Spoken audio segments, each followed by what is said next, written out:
Commander Arya Chen stood before the Galactic Council, her hands trembling as she clutched the data tablet.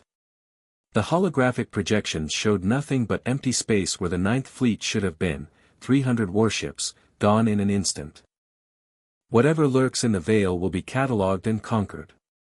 That was 72 hours ago. Now, Arya replayed the last transmission for the Council.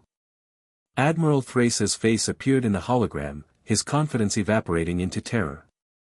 Behind him, the bridge crew screamed as their instruments went wild. "They're inside the ships," Thrace gasped.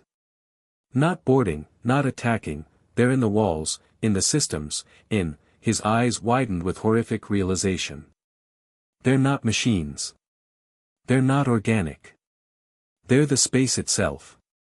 The transmission ended in static. The council chamber fell silent. Arya continued, her voice steady despite the horror of what she was revealing. "Earth's scientists theorized it months ago. The Veil sector isn't hiding something, it is something. A form of life so alien we didn't have the framework to understand it. Life that exists in the fabric of spacetime itself." She pulled up Earth's research data, showing quantum fluctuations that suggested consciousness, patterns that indicated territorial behavior. "We think the Veil is an entity, possibly billions of years old. And we just sent 300 warships crashing through its nervous system. Korvax's skin had lost its luminescence. What does it want?" "We don't know," Arya admitted.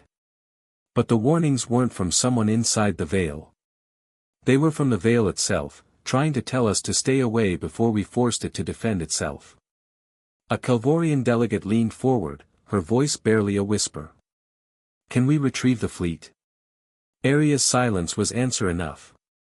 The Ninth Fleet hadn't been destroyed, it had been absorbed, integrated into something humanity's brightest minds could barely conceptualize. "Earth is proposing a quarantine," Arya said finally. "A 5-light-year exclusion zone around the entire Veil sector. No ships, no probes, no contact. We leave it alone, and we hope it leaves us alone in return." The vote was unanimous. As Arya left the chamber, she gazed at the star maps displayed along the corridor. Humanity had reached for the stars with such confidence, certain that intelligence and technology would see them through any challenge. The Veil had taught them a humbling lesson: the universe was stranger and more dangerous than they had ever imagined, and sometimes the wisest course was to heed a warning.